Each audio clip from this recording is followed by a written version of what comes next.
Tardes, ¿cómo están? Gracias Raquel, gracias Raquelita, gracias Rubén, gracias compañeros por invitarme eh, y por ahí hay muchos amigos, compañeros. Quiero destacar la pelea que está haciendo Gabriel Rosenthal en Cava, que no es una pelea menor. Realmente hay que apoyarlo, hay que empujarlo, hay que ayudar a los jóvenes en esta pelea contra estos mamarrachos que tiene mucho que ver con lo que estamos hablando del medicamento. Nosotros deberíamos empezar esta charla, o yo por lo menos, que soy el menos académico de esto, no porque no me guste la academia, sino porque creo que hay que hablar lenguajes claros que se resuelven desde la política. El tema que estamos tratando se resuelve desde la política, no se resuelve desde la salud. La política sanitaria es parte de la política nacional, obviamente una política de Estado. Para el Estado tenemos que saber cómo está el Estado y cómo lo encontramos. Pero además de cómo está el Estado y cómo lo encontramos, cuáles son los resortes que tenemos, soberanía. Tomar decisiones es soberanía. Primera pregunta entonces de este conversatorio sería para mí que todos los que estamos acá, y mucha cantidad, por lo que veo, y los felicito a los organizadores, todos los que estamos sabemos que no tenemos soberanía. Entonces, si no tenemos soberanía sanitaria, tenemos que partir de ahí, porque si no partimos de ahí, es como entrar en una discusión por el ojo de la cerradura en vez de por el satélite. Y como pretendemos entrar disruptivamente en la realidad para modificarla y no para acompañarla, entonces tenemos que saber que vamos a generar muchas tensiones. Esto es lo primero. Quien crea que puede modificar el esquema del medicamento, de la salud, del financiamiento hoy en la Argentina sin provocar tensiones improfundas, está equivocado. Por lo tanto, hasta les diría que no alcanza con una ley. ¿Y por qué no alcanza con una ley? Y porque los mismos jueces que hoy le están pidiendo a los medicamentos o que tomen dióxido de cloro son los mismos jueces que la van a declarar inconstitucional si avanza sobre la propiedad privada. Ícono a proteger y no fuese el ícono a proteger la salud del pueblo argentino. Bueno, esto es una discusión que nos va a atravesar. Imagínense que no me gusta hablar en primera persona, pero junto con Daniel fuimos impulsores de los públicos. No necesitamos el Estado para lanzar una acción política muy fuerte en enlazar los laboratorios de producción pública de medicamentos que fueron los que dieron respuesta cuando la industria farmacéutica en su conjunto se retiró, provocando no sabemos cuántos muertos durante 6 meses, se retiró de los hospitales públicos por falta de garantía del Estado en sus pagos. La misma industria farmacéutica, en especial Silfa, que 5 años antes, salvado en el Congreso Nacional de que le apliquen la prolongación de las patentes, lo que lo hubiese llevado a su quiebra. Estoy hablando de la industria nacional. Entonces estamos hablando de la política. Cuando hicimos la red de laboratorios públicos eran 26, hoy son 39 laboratorios públicos con diferentes niveles. Pero el Ministerio de Salud compró el tema de la RELAM cuando estaba Graciela Ocaña de ministra, no tenemos que olvidarnos, entonces compró el cartel, compró la foto, proyectando estratégicamente. Miren, el tema de la soberanía sanitaria durante el gobierno de Cristina avanzó un poco con la ley 26 88, y con la ley de la ANMAT que propusimos, también con la trazabilidad, y también con el Acuerdo de Lima de UNASUR, donde desde el Ministerio de Defensa si llevamos adelante para que el UNASUR fuese la productora de materia prima de medicamentos para toda la región, 450 millones de latinoamericanos. ¿Tenemos tecnología para eso? Claro que tenemos. Digo tecnología y no digo know-how, porque know-how es un término inglés y yo me niego como viejo caprichoso dinosaurio que soy y que no quiere retroceder 1 milímetro en eso. Entonces yo digo, tenemos la tecnología, que es lo que tan bien detallaba Raquel al principio, sí lo tenemos. Sí lo tenemos. ¿Tenemos farmacopea nacional? Sí la tenemos. ¿Recorre toda la farmacopea nacional nuestras realidades epidemiológicas? No. No la recorre. No la recorre. Pero nosotros, lo mismo que hizo Carrillo con el Emesta, que hasta los años 70 en la Argentina se produjeron medicamentos esenciales, creo que se llama, ¿no, Rubén? O, Rubén, medicamentos esenciales, la materia Exacto. Prima de medicamentos. Entonces, uno se pregunta, ¿y por qué dejamos de producir medicamentos esenciales? Porque llegaron los Chicago Boys, después los Cavallo Boys, después los Macri Boys, llegaron las dictaduras. Entonces, la cuestión tecnológica, entre comillas, era no da la escala. ¿Cómo vamos a producir para 30 millones en aquella época de argentinos? No da la escala, muchachos, déjenme. Entonces viene la vieja frase de Kegel, es lo mismo fabricar caramelos que acero. ¿Se acuerdan de esa frase? Muchos se acordarán. Esta pérdida de soberanía nos da a nosotros la pauta de lo que tenemos que enfrentar hoy en día. Cuando el diseño impone a la región, o intenta imponer, o intenta impedir que entren las vacunas chinas y rusas. Ustedes dirán, ¿está delirando este tipo? Miren, estoy tomando agua mineral, pero no desde la canilla, porque yo no uso el otro agua mineral, porque hasta nos convencieron que había que comprar agua envasada. Mentira, con el agua esta de la canilla es maravilloso, pero el enemigo hace décadas nos convenció de que este agua es buena cuando la compramos en botellita y el agua de la canilla no. Entonces este agua, puras de la colonización mental en la Argentina. Entonces, cuando digo esto del diseño estratégico de Estados Unidos, les pido que lean todos. Hace 3 días salió un comunicado no del Departamento de Estado, no de la Organización Mundial de la Salud, ni siquiera del vocero de la Casa Blanca. ¿De dónde salió el comunicado? De la Cuarta Flota de Estados Unidos. El responsable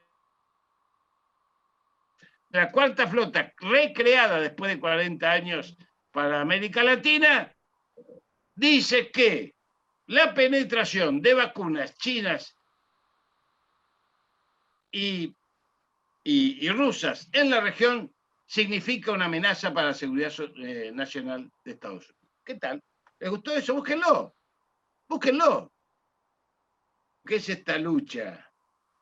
Porque después vamos a llegar a las vacunas en las próximas 4 horas cuando yo esté charlando. Vamos a llegar a las vacunas y vamos a llegar a ver lo que está geopolítica de las vacunas. Como bien dijo Raquel, yo trato de meterme en ese berenjenal. Nunca salgo de otra manera que herido, porque cada vez hiere más. Pero fíjense ustedes que desde Carrillo, que decía 3 cuestiones que rompían el modelo médico hegemónico, que decía Rubén,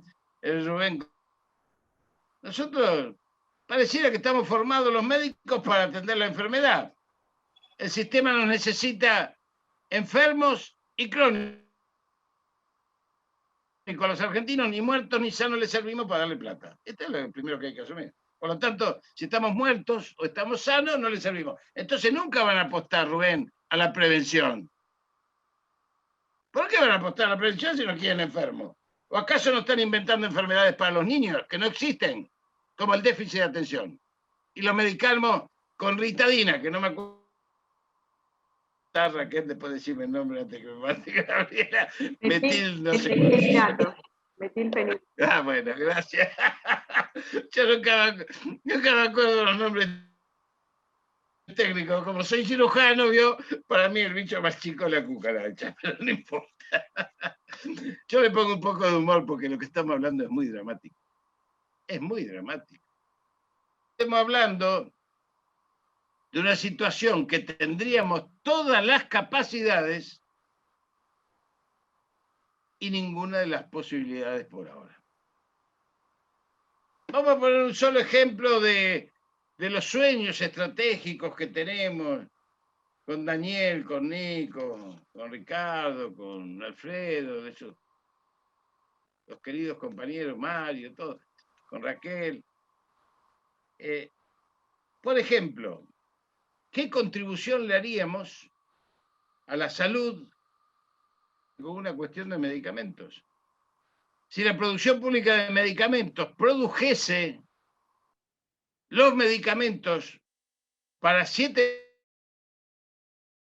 transmisibles gratis y los entregamos gratis, con el plan Remediar, que es una muy buena base de distribución logística que operó y nos sacó de la crisis. Creo que sigue siendo buena, no estoy al tanto hoy, pero me parece que sigue siendo buena. Si es buena hay que aprovechar todo lo que es bueno, todas las herramientas que son buenas. Entregando a 7 millones de argentinos el medicamento gratis. Acuérdense lo que hizo Macri, es como sacarle el bastón al que está caminando, de sacarle el andador a la vieja que va, o el viejo que va a la verdulería. Es una maldad perversa que no se puede. Le sacó los medicamentos a los jubilados. Pero yo estoy hablando de medicamentos gratis para todos los enfermos de enfermedades crónicas no transmisibles, donde entraría una gran parte de ese 40%. ¿Por qué? ¿Por qué esto? ¿Saben? Por dos cuestiones sanitarias fundamentales.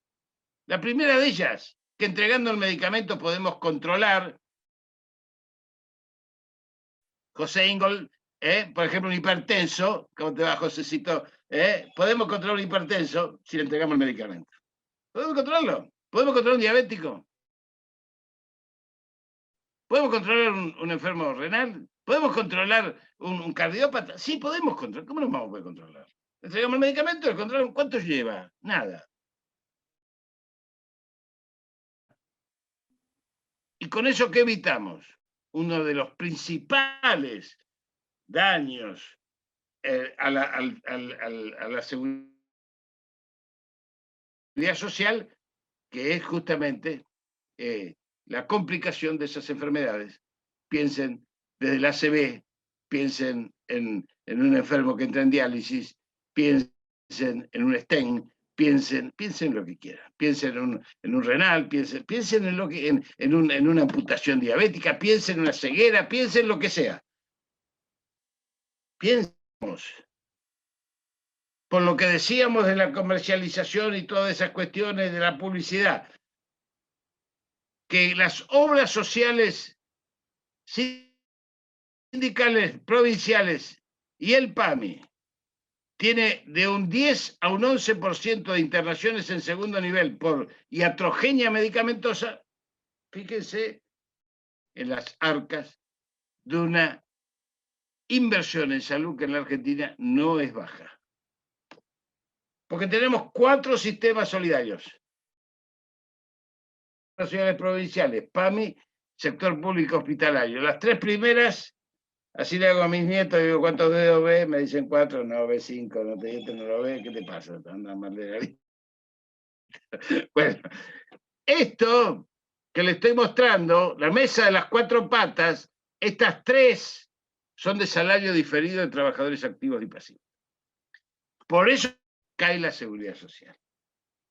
Y cuando cae el consumo, cae la cuarta, porque es de fondos tributarios, de recaudación de IVA y otros. Entonces, el eje sobre el cual se construye la pirámide de la seguridad social, en los que entran los sistemas solidarios de salud, es el trabajo. Si no hay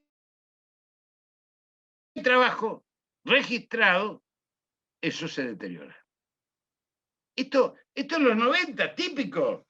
¿Por qué? Porque necesitan eso para justamente sobre desmontar los sistemas solidarios de salud.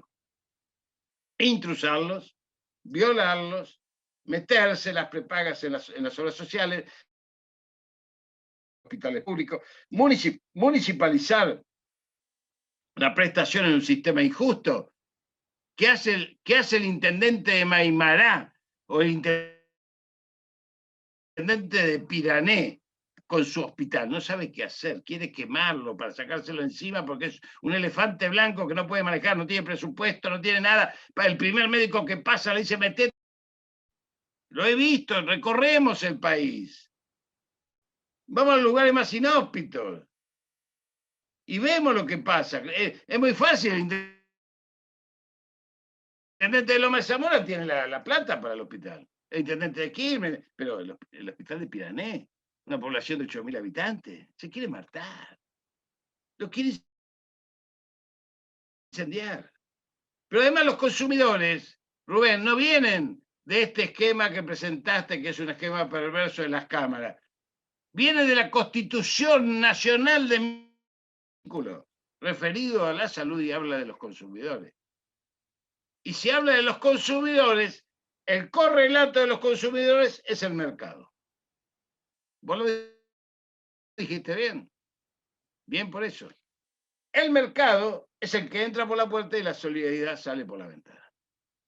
Entonces, cuando están los servicios tercerizados, yo les puedo contar 1000 anécdotas de lo que significa que el pueblo argentino esté pagando las enfermeras, la luz, las instalaciones, y estos delincuentes hagan plata en los hospitales públicos.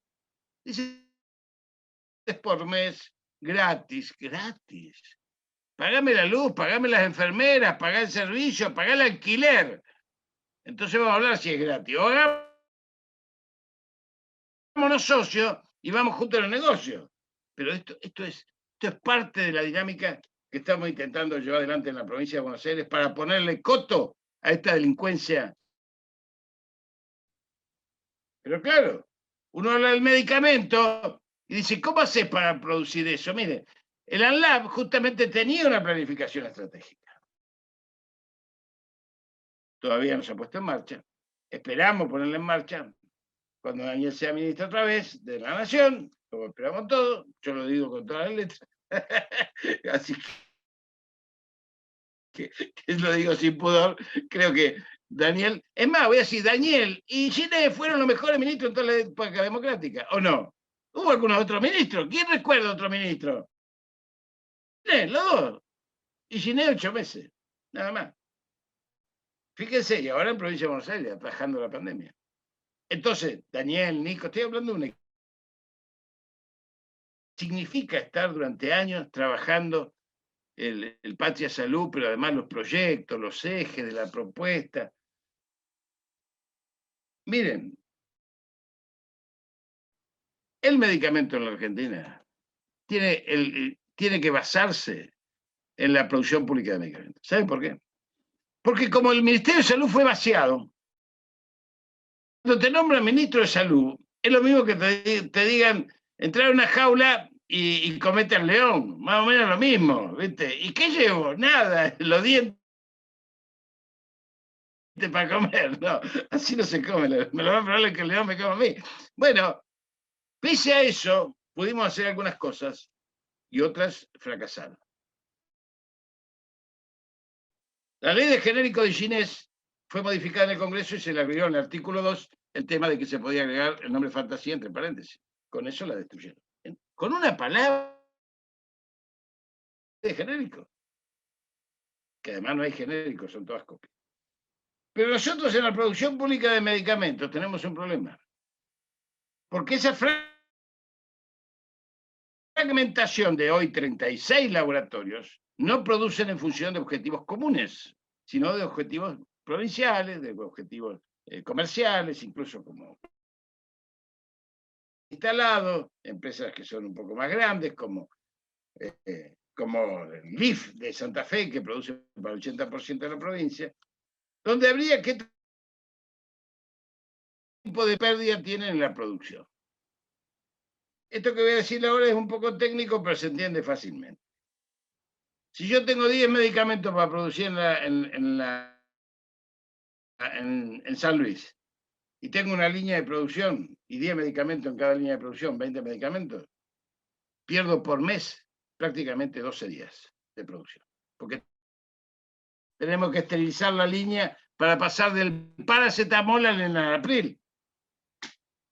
Ahora, si yo pongo esa línea a producir y le pongo en una planificación estratégica de los medicamentos, de estos medicamentos para las enfermedades crónicas no transmisibles, estoy poniendo una lógica que me permite no perder tiempo de producción y me permite producir en escala para los 7 millones de argentinos que tienen enfermedades crónicas. Pero la segunda política es recuperar para el Ministerio de Salud el medicamento, porque no lo tiene. No lo tiene. Me decía el otro día Daniel que ahora parece que lo tenemos un poco más, pero el control de los precios de los medicamentos lo tenía la Secretaría de Comercio hasta hace poco, creo que ahora lo maneja un poco Salud. No estoy muy enterado en este momento quién lo maneja, porque en realidad con toda la pandemia hemos variado nuestro objetivo de lucha, pero indudablemente, ¿cómo se maneja el precio del medicamento? ¿Cómo se maneja el precio de cualquier cosa? Si yo comparo estructura de costo con precio, sabré qué tipo de ganancia tienen. Y como el medicamento es un bien social, y yo soy el Estado que te estoy autorizando, yo te impongo, te regulo los niveles de precio como sucede en todo el mundo. Que además no se permite la publicidad sintomatológica por los medios de comunicación. Jorge, 5 minutos. ¿Esto? 5 minutos para qué? ¿Para fusilamiento? ¿Para que todavía no empecé? ¿Cómo vas a decir 5 minutos? Dentro de la cárcel. Vos aprovechás porque todos los tiros te pasan por encima. Claro, pero yo te. Claro. Claro. Así es. Todavía no hablé de las vacunas. Me van a matar los compañeros. Pero bueno, yo voy a hablar hasta cuando pueda, cuando me corte, y que se haga cargo y que ustedes tienen. Mirá si que hay muchas preguntas, pero, te aviso. Pregunta. Pero lo que quiero decir con esto, que esa planificación incluye que a través de los laboratorios públicos el Estado compre el 100% de alto precio y baja incidencia. ¿Por qué? Porque lo termina pagando el Estado. Y acuérdense de la frase de Carrillo: si la investigación científico-tecnológica al servicio de la salud no está al servicio de los pueblos, no sirve para nada. ¿Cómo vamos a tener medicamentos de 400, 500, 600 mil dólares tratamiento anual? Imposible. Imposible. Los medicamentos no tienen ni expectativa de vida ni calidad de vida. Esto lo sabemos. Entonces, ¿para qué están? No ellos clínicos, porque justamente como eso. Pero una vez que se instalan acá adentro, pues el anexo 1 del ANMAT, porque FDA entra gratis, esto de que decía Raquel, no hay reciprocidad. No, Raquel, ¿cómo hay reciprocidad si somos un país colonial? Te entregan la llave de la Casa de Gobierno y se quedan con el poder económico, el poder judicial, el poder mediático, el poder parlamentario, todo brillo para modificarlo, se les cae el Estado colonial, por lo tanto no te deja. Si no, tendríamos la Agencia Nacional de Nuevas Tecnologías, que era lo que proponíamos. Todo esto que estoy diciendo tiene que ver con que la estructura del Estado tiene que recuperar su rol protagónico, incluso cambiando la Constitución, que figuren los derechos sanitarios, que figuren las 19, que figuren las 19, el plan vacunatorio obligatorio y gratuito, que figure el Estado como garante final de la salud, que figuren los mecanismos de prevención, que recuperemos el control de la salud de los niños, que es el universo total de la Argentina, con un sistema escolar de control para evitar el desarrollo de enfermedades que surgen en la primera, segunda o tercera infancia, o en la primera adolescencia o segunda adolescencia. ¿Cómo no vamos a hacer eso? ¿Dónde tenemos otra vez todo el universo junto para controlarlo? Esto es salud. La salud, no el de la enfermedad. Y por eso, la guerra geopolítica que se da en el marco ideológico. No le tengan miedo a la palabra. Ideología es un conjunto de ideas que alimenta la mirada de cada uno de nosotros sobre la vida, las cosas y las personas. Algunos serán más peronistas, otros menos peronistas, unos más comunistas, otros, a mí no me importa. La mirada, esa mirada que hay que tener para saber si está junto al género humano o está junto a los mercados. Bueno, esta es la lucha que se viene. Esa lucha está alrededor de las vacunas, en 3 batallas. La batalla geopolítica, esta que les dije antes, no solamente acá, ha estallado Europa. Europa ha estallado porque hizo negocio con AstraZeneca y Pfizer a 14 euros el frasquito, y cuando empezaron a vacunar se quedaron sin droga porque Astra y Pfizer empezaron a vender acá, Gran Bretaña, que ya no es Unión Europea, Israel y Japón a 30, 32, 35 dólares el frasquito. El mercado, vio la libertad de mercado. ¿Qué hicieron? De la bandera del libre comercio, cerraron las exportaciones. ¿Qué tal? ¿Les gustó? Mire, si nosotros decimos, queremos comer bife de chorizo, cerremos las exportaciones, así como bife de chorizo. Bueno, ellos cerraron las exportaciones para tener vacunas. Reflexionemos, recuperemos el pensamiento crítico para poder producir transformación en salud y en los planes sanitarios del sistema nacional que nos proponemos. Pero para eso tenemos que recuperar, primero, ver lo que está pasando en el mundo. Primera guerra geopolítica. Que nos quieren incluir a nosotros en la guerra farmacéutica. Pero piensen un minuto. Ustedes conocen Pfizer, Johnson, AstraZeneca, Moderna, todas, las conocen todas. Después conocen las cubanas, las rusas, las chinas y las indias, y las turcas, y esas no tienen nombre. ¿Por qué? Porque no van a entrar. Porque no van a entrar. Conocen la plataforma de la más inestable, una vacuna artificial sacado del ácido desoxirribonucleico del coronavirus, que se transforma y hace una vacuna inestable, sintética, que anda bien, porque fase 1 y fase 2 la atravesó bien, pero produce más alergias que otros, obviamente, y que ocasionó algunos muertos que taparon rápidamente, fundamentalmente en Noruega y en Dinamarca. Y ahora entonces la guerra de la farmacéutica nos lleva a denunciar 3 efectos adversos o 4 de AstraZeneca con las trombosis. Uno se tiene que preguntar, qué barbaridad, sí, es acá está desesperada, quiere matarse, con esta información que flamea por todos lados. ¿Saben cuántas vacunas dio AstraZeneca en el mundo? Más de 18 millones de vacunas. Y hay 4 reportes. Bueno, entonces, dejémonos nosotros de agitar la guerra farmacéutica que se están tirando con misiles para quedarse con el mercado. Y la tercera guerra es la guerra de las patentes, donde juegan los fondos de inversión buitre, que están presionando al gobierno argentino para renegociar la deuda privada, que intentaron impedir la deuda privada, que son socios del BlackRock, es el dueño de chicas, los científicos que trabajan en Pfizer. Al contrario, mi profundo respeto, pero quieren que le digan que maneja el CEO es de BlackRock, 2 billones de dólares. ¿Socio de quién? De Paul Singer y de Donald Rumsfeld, el dueño del Tamiflu, el laboratorio de Gilead. Los mismos que compraron el Sofosbuvir a 33.000, 11.200 millones de dólares. Esto sabe mucho de Daniel. Bueno, esto de la guerra de las patentes, ¿saben dónde termina? Mire, estos dos se referencian en un banco de inversión que se llama Goldman Sachs. Habrán escuchado hablar de Goldman Sachs, la mayoría, me imagino. Un banco, uno no tiene ventanilla para que vaya yo, Jorge Rachid, che, ¿me das un crédito, Goldman? No funciona así. Funciona todo por mecanismo electrónico. Bueno. Ese banco de inversión es el que ampara todos los fondos buitres. ¿Qué tiene ese banco? Rachid, Termino con esto. Te quedan menos 2 minutos. No, ya usé 2 y medio. Pero no me corte la inspiración, compañero. Entonces,